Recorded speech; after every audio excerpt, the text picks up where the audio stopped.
Welcome back to Damn Kind Conversations. How can you be raw and vulnerable publicly without destroying your own credibility? How can we maximize empathy without getting lost in the other? And lastly, why do we hide? These are the burning questions that I'd like to focus on today, with themes revolving around 4 areas: personal integrity, specificity and resonance, there's that word again, always hard to say, vulnerability beyond you, and lastly, recognizing self-worth. At the heart of this insight sits the notion of vulnerability and its relationship to my burning questions. Vulnerability could be considered a 5th aspect to the previously shared insight around connection. However, I'd like to dedicate a whole section to this. If, like me, you consider the concept of vulnerability extremely powerful, yet dangerous, this might be something worth pondering on. With trusted friends, it's easy to lay everything on the table, for me anyway. But there are other moments where a little further reflection might be useful on when to engage this wonderful tool we call vulnerability. After my premiere podcast interview, I sought feedback from some close friends. They reminded me that Damn Kind Conversations should be just that, a conversation. While my research in the professional realm usually is more objective, and I leave myself out of it, this project is unique. It calls for a discussion with me baked into it. In my second interview with Catherine Brooks, I embraced this approach. I encouraged Catherine to question me as well, leading to an interesting start where she immediately began by questioning me, even before introducing herself. First of all, I'm just so curious how it's been for you to be in a creative project where this rawness and vulnerability is coming through. This particular project right now, I love it. Yes. You're throwing back a question at me already. I wanted to interrupt and ask that because it seems like might be new for you. This idea of I think that we sometimes, with social media and stuff, there's a resistance to share because you don't want to be weak, you don't want to give away too much, you don't want to be misunderstood, you don't want to be seen as just out of control and sharing without consideration. So it's something on my mind about how one can create a project like this and walk the line of being vulnerable and thoughtful.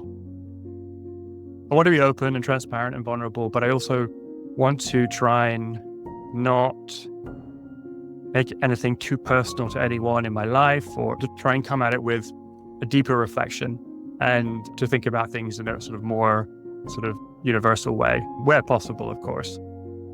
If that makes sense. What is it? The more specific, the more universal? This question was simple, and it stopped me in my tracks.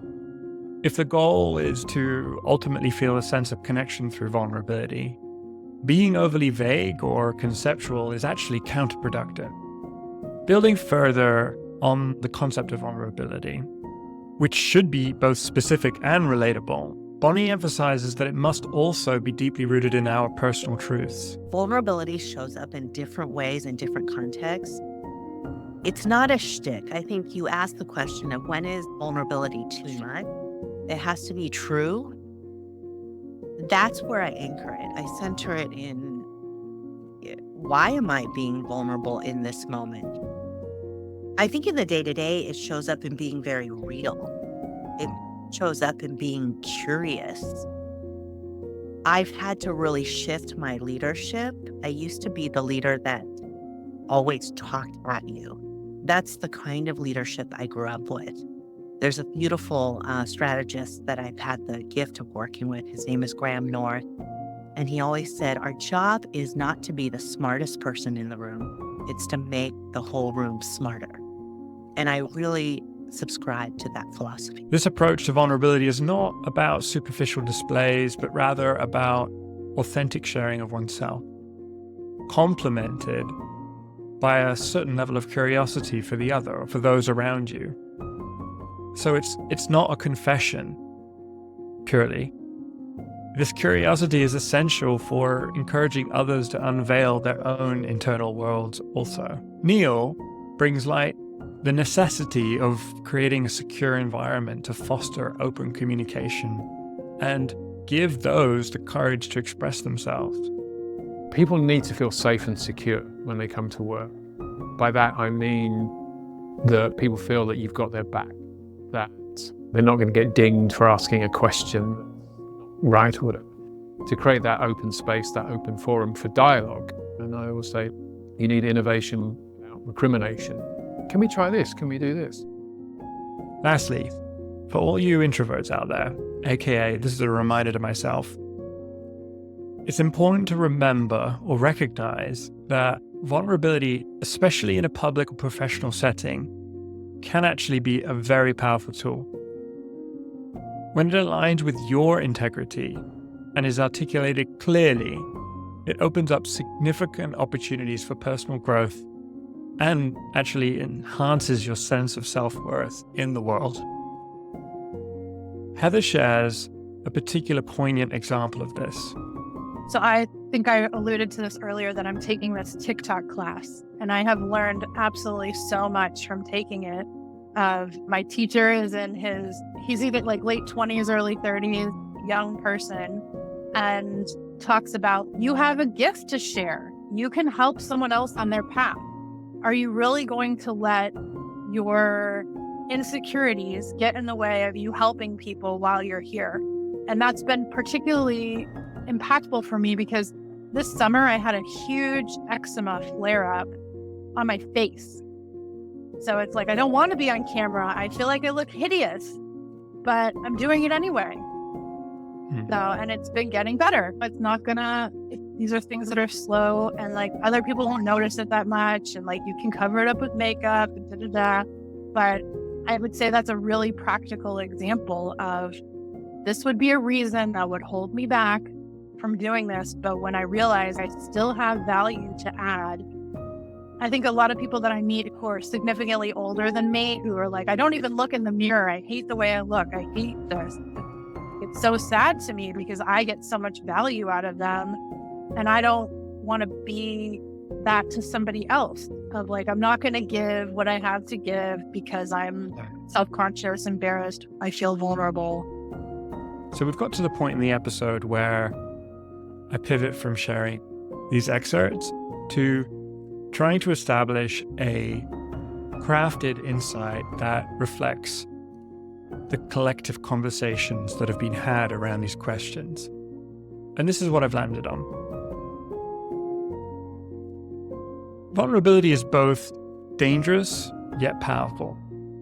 And if approached with mindful bravery and truth, there is no hangover. And the word hangover, I'm stealing from one of my most beautiful friends who just happened to say it off the cuff of a conversation. And it's so true. This lingering feeling, this negative feeling, this slightly ickiness that comes when we've shared too much. This exploration of vulnerability illustrates that it has a dual nature. It has the potential to expose you, to make you feel discomfort, yet it's a catalyst for grounded authenticity and growth. The key lies in understanding and navigating this terrain with awareness and balance.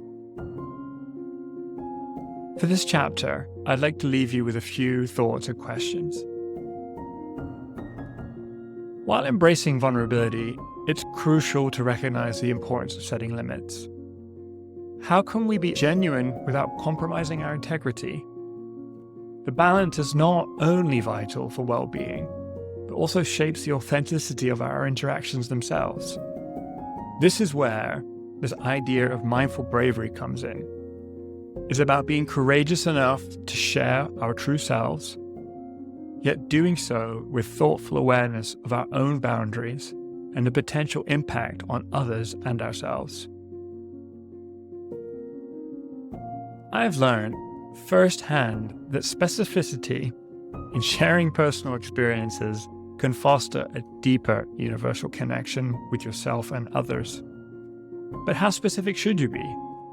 To counter my hesitance to share in any given moment, if I sense I'm being less specific, yet I've done the work and I want to go deeper, I remind myself of this, that being vague, being more conceptual, trying to remove or omit certain details may lessen the relatability and may create barriers to connection.